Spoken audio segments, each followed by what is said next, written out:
గురువాయిగూడెం గ్రామ శివారులో తెల్ల మద్ది చెట్టు త్వరలో స్వయంభూవులుగా వెలిసిన మద్దాంజనేయ స్వామి దేవస్థానంలో ఘనంగా కార్తీక మాస మహోత్సవాలు జరుగుతున్నాయి. బుధవారం నాడు 1,00,000 చామంతి పూలతో అర్చక స్వాములు వైభవంగా పుష్పార్చన కార్యక్రమాన్ని నిర్వహించారు. ప్రాతకాలార్చన, తోమాల సేవ, పూజా కైంకర్యాల అనంతరము స్వామివారి దర్శనాన్ని క్యూ లైన్లో ఉన్న భక్తులకు కల్పించారు.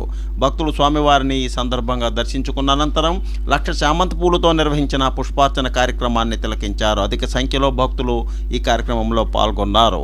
నిత్యాన్నదాన సత్రంలో నిర్వహించిన ఈ కార్యక్రమంలో అధిక సంఖ్యలో భక్తులు పాల్గొన్నారు. కార్తీక మాసోత్సవాల్లో భాగంగా స్వామివారి ఆలయ పుష్కరిణిలో తెప్పోత్సవాన్ని ఘనంగా నిర్వహించినట్లు ఆలయ కార్యనిర్వహణాధికారి, సహాయ కమిషనర్ అయిన ఆర్వి చందన తెలిపారు. స్వామి స్ఫూర్తి న్యూస్, పశ్చిమ గోదావరి.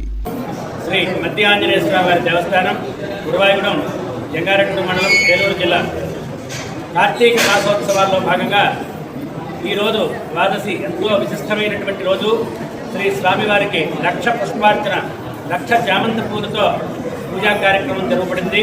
ప్రాతకాలమే స్వామివారికి నిత్య కైంకర్యములు, హోమాల పూజ, హోమాల సేవ, అర్చన అనంతరం ఆలయ ముఖమండపంలో స్వామివారిని వేంచింపజేసి విశ్వక్సేన పూజ, పుణ్యాహవాచన కార్యక్రమంతో ప్రారంభించి స్వామివారికి అత్యంత సాంప్రదాయబద్ధంగా, వైఖానసాగమ శాస్త్రబద్ధంగా ఈ యొక్క కార్యక్రమాన్ని నిర్వహించడం జరిగింది. అదేవిధంగా ఈరోజు సాయంత్రం స్వామివారి కొలనులో తెప్పోత్సవ కార్యక్రమం కూడా జరగబడను. కావున ప్రతి ఒక్కరు భక్తులందరూ కూడా స్వామివారి ఈ యొక్క కార్యక్రమానికి విచ్చేసి స్వామివారి కృపకు పాత్రలు కావాల్సిందిగా కోరుతున్నాము. అదేవిధంగా ఆదివారం నాడు, ఆఖరి ఆదివారం కార్తీక మాసానికి, ఆ రోజు శ్రీ స్వామివారి సుభద్రాహనుమతి కళ్యాణం జరపబడును. కాబట్టి పాల్గొనేటటువంటి వాళ్ళందరూ కూడా దేవస్థానం సిబ్బందిని సంప్రదించి శ్రీ స్వామివారి కళ్యాణ మహోత్సవంలో పాల్గొని స్వామివారి తీర్థ ప్రసాదాలు తీసుకోవాల్సిందిగా కోరి ప్రార్థిస్తున్నాము. ఈ యొక్క కార్యక్రమాలని కూడా కార్యనిర్వహణాధికారిని, సహాయ కమిషనర్ అయినటువంటి ఆర్వి చందన్ గారి ఆధ్వర్యంలో సిబ్బంది, అర్చక స్వాములు, ముస్లింలు, వేద పండితుల సహాయ సహకారాలతో అత్యంత వైభవంగా జరగబడుతున్నాయి. జై శ్రీరామ్. జంగారెడ్డిగూడెం పట్టణంలో కొలువుదీరిన శ్రీచక్ర సహిత ముత్యాలమ్మ అమ్మవారి ఆలయంలో కార్తీక మాసం సందర్భంగా ప్రత్యేక పూజలను నిర్వహించారు. ఆలయ నిర్మాణకర్త భవిరిశెట్టి మురళీకృష్ణ, పద్మకుమారి దంపతుల ఆధ్వర్యంలో, ఆలయ ప్రధాన అర్చకుడు విజయ్ శర్మ ఆధ్వర్యంలో ఈ పూజా కార్యక్రమాలు నిర్వహించారు. అనంతేశ్వర స్వామి ఉత్సవ విగ్రహానికి పంచామృతాలతో ఏకవార రుద్రాభిషేకాలు, శ్రీ సూక్త విధానంలో షోడశోపాచార పూజలు, కుంకుమార్చనలు నిర్వహించడం జరిగిందని వారు తెలిపారు. సాయంత్రం శివపార్వతుల కళ్యాణం అత్యంత వైభవంగా నిర్వహించడం జరిగిందని పద్మకుమారి, మురళీకృష్ణ దంపతులు తెలిపారు. అమ్మవారి ఆలయంలో అయ్యప్ప స్వామి పడిపూజ నిర్వహించడం జరిగిందని, ఈ సందర్భంగా సహస్ర దీపోత్సవం నిర్వహించడం జరిగిందని వారు తెలిపారు. స్వామి స్ఫూర్తి న్యూస్, పశ్చిమ గోదావరి.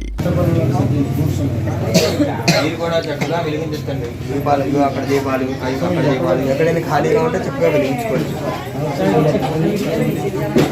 కొద్ది రోజులకి పార్వతీదేవి పరమేశ్వరుడు తల్లిదండ్రులు ఉంటారా?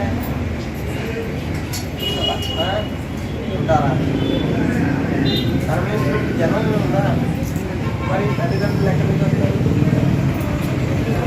పరమేశ్వరుడికి తల్లిదండ్రులు ఉండరు.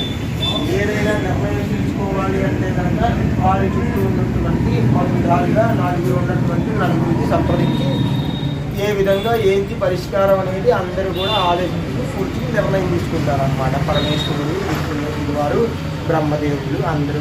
రాష్ట్ర ముఖ్యమంత్రి నారా చంద్రబాబు నాయుడు నారావారిపల్లికి విచ్చేస్తున్న సందర్భంగా ఆయన పర్యటన ఏర్పాట్లను రాష్ట్ర మంత్రి అనగాని సత్యప్రసాద్ బుధవారం నాడు పర్యవేక్షించారు. ఈ సందర్భంగా ఆయన వెంట ఎస్పీ కూడా పాల్గొన్నారు. చంద్రబాబు నాయుడు, సీనియర్ జర్నలిస్ట్, స్ఫూర్తి న్యూస్, తిరుపతి.